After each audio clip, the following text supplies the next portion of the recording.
कभी सोचा है कि विचारों की दुनिया में एक बातचीत, एक एकेडमिक बहस आखिर कितनी लंबी चल सकती है? 100 साल या शायद 500 साल? आज हम एक ऐसी परंपरा की कहानी में उतरने वाले हैं जो लगभग 2000 सालों तक बिना रुके चलती रही। ये कहानी है संस्कृत काव्य शास्त्र की। ये दुनिया की सबसे लंबी और निरंतर चली आ रही बौद्धिक परंपराओं में से एक है। तो चलिए वक्त के इस गहरे समंदर में गोता लगाते हैं। 1900 साल। सोचिए जरा, 1900 साल। ये सिर्फ एक नंबर नहीं है। ये इतना लंबा समय है कि इसमें दुनिया के कितने ही बड़े बड़े साम्राज्य बने और मिट गए। ये एक ऐसी विद्वानों की बातचीत है जो तब शुरू हुई जब रोमन साम्राज्य अपनी बुलंदी पर था, और तब तक चलती रही जब हिंदुस्तान में मुगलों का दौर आ चुका था। ये सच में विचारों की एक महागाथा है। तो ये काव्य शास्त्र आखिर है क्या चीज? देखिए, इसे आसान भाषा में साहित्य का विज्ञान कह सकते हैं। ये उन सवालों की पड़ताल करता है कि भाई किसी कविता में ऐसा क्या है जो उसे सुंदर बनाता है। कोई कहानी हमें हंसाती या रुलाती क्यों है? मतलब ये उन नियमों और सिद्धांतों को समझने की कोशिश है जो किसी भी कला को असरदार बनाते हैं। ठीक वैसे ही जैसे व्याकरण हमें भाषा के नियम समझाता है। अच्छा, इस पूरी परंपरा को समझने का सबसे अच्छा तरीका है इसे एक बहुत बड़ी नदी या एक मजबूत जंजीर की तरह देखना। ज्ञान और विचार एक विद्वान से दूसरे तक पीढ़ी दर पीढ़ी लगातार बहते रहे। हर नया विचारक आया, उसने अपने से पहले के काम को समझा और फिर उसमें कुछ नया जोड़कर उसे और आगे बढ़ा दिया। तो चलिए, हमारे सफर में हम वक्त की गलियों से गुजरते हैं और उन 41 बड़े विचारकों से मिलते हैं जो इस जंजीर की अहम कड़ियां थी। वो लोग जिन्होंने इस बौद्धिक परंपरा को लगभग 2000 सालों तक जिंदा रखा और अटूट बनाए रखा। अब देखिए, हर बड़ी इमारत की एक नींव होती है ना? इस बौद्धिक परंपरा की भी एक बहुत मजबूत नींव थी, और इसकी शुरुआत हुई उन शुरुआती जानकारों से जिन्होंने पहली बार साहित्य के स्वभाव और उसके असर के बारे में एक सिस्टम से सोचना शुरू किया। अब जरा इस स्लाइड को देखिए। इसमें जो सबसे हैरान करने वाली बात है वो है इन नामों के बीच के सदियों लंबे फासले। परंपरा शुरू होती है भरत मुनि से, जिन्होंने अपने नाट्य शास्त्र में रस जैसा बुनियादी सिद्धांत दिया। पर जरा गौर कीजिए, अगले बड़े विचारक भामह लगभग 4 शताब्दियों बाद आते हैं। मतलब 400 साल, ये कोई छोटा मोटा वक्त नहीं होता। उनके बाद दंडी और फिर वामन। इससे पता चलता है कि ये ज्ञान कितनी सावधानी से पीढ़ी दर पीढ़ी सहेजा गया और आगे बढ़ाया गया।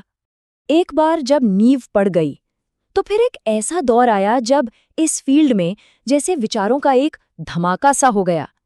ये एक जबरदस्त बहस, नए नए विचारों और गहरे विश्लेषण का समय था, और हम इसे सही मायनों में काव्य शास्त्र का स्वर्ण युग या गोल्डन एज कह सकते हैं। तो सवाल उठता है कि भाई 9वीं और 11वीं शताब्दी के बीच ऐसा क्या हो गया? ऐसा क्या बदला कि विचारों की ये शांत नदी अचानक तूफानी हो गई? जवाब है एक बौद्धिक विस्फोट। अचानक से ये फील्ड जैसे जी उठा। विचारकों की एक पूरी की पूरी नई पीढ़ी सामने आ गई। उद्भट, रुद्रट, कुंतक और महान आनंदवर्धन जैसे दिग्गज ये एक दूसरे के विचारों को चुनौती दे रहे थे, उन पर बहस कर रहे थे। ये सिर्फ नामों की एक लिस्ट नहीं है, ये एक इंटेलेक्चुअल दंगल का सबूत है। यहीं पर आनंदवर्धन का क्रांतिकारी ध्वनि सिद्धांत आया, जिसने कहा कि कविता का असली जादू उसके कहे गए शब्दों में नहीं बल्कि उसके अनकहे इशारों में है। उस तूफानी दौर के बाद परंपरा एक नए, ज्यादा शांत दौर में आई। ये दौर था संश्लेषण का।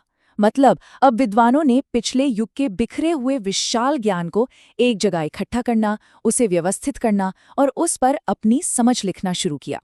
इस दौर में जो विद्वान आए, जैसे हेमचंद्र और रुय्यक, उन्होंने एक बहुत बड़ा और जरूरी काम किया। उन्होंने गोल्डन एज के जटिल विचारों को लिया और उन्हें आने वाली पीढ़ियों के लिए आसान बनाया। वो सिर्फ नकल नहीं कर रहे थे, बल्कि एक तरह से इस ज्ञान का विश्वकोश बना रहे थे, ताकि ज्ञान की ये मशाल हमेशा जलती रहे। अब कई लोगों को लग सकता है कि भाई मध्ययुग के बाद शायद ये परंपरा खत्म हो गई होगी, पर ऐसा नहीं है, और यही बात काव्यशास्त्र को इतना खास बनाती है। इसका जबरदस्त धीरज। ये बौद्धिक बातचीत आधुनिक युग की दहलीज तक चलती रही। 14वीं सदी के विश्वनाथ से लेकर 17वीं सदी के पंडितराज जगन्नाथ तक ये सिलसिला चलता रहा। और फिर देखिए, ये नाम अकबर शाह, ये बहुत खास है। ये दिखाता है कि ये संस्कृत परंपरा सिर्फ एक प्राचीन चीज बनकर नहीं रह गई थी।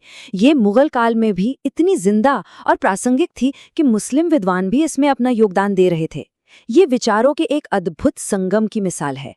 तो जब हम इस पूरे सफर पर नजर डालते हैं तो क्या दिखता है? सिर्फ कुछ विद्वानों के नाम नहीं, हमें एक पूरी सभ्यता की बौद्धिक जिज्ञासा, मतलब ज्ञान के लिए उसकी कभी न खत्म होने वाली प्यास का सबूत मिलता है। और ये स्लाइड, ये तो बस कमाल है।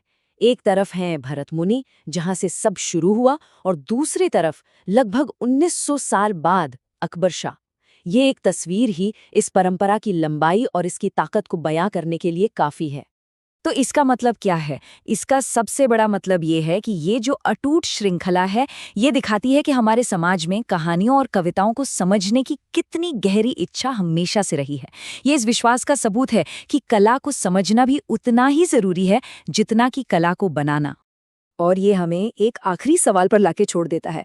जब हम इस 1900 साल पुरानी बातचीत को देखते हैं, तो सोचने पर मजबूर हो जाते हैं कि आज हम जिन विचारों पर बहस कर रहे हैं, उनमें से कौन से विचार इतने जरूरी होंगे कि 2000 साल बाद भी लोग उन पर बात कर रहे होंगे। खैर, इसका जवाब तो शायद वक्त ही देगा।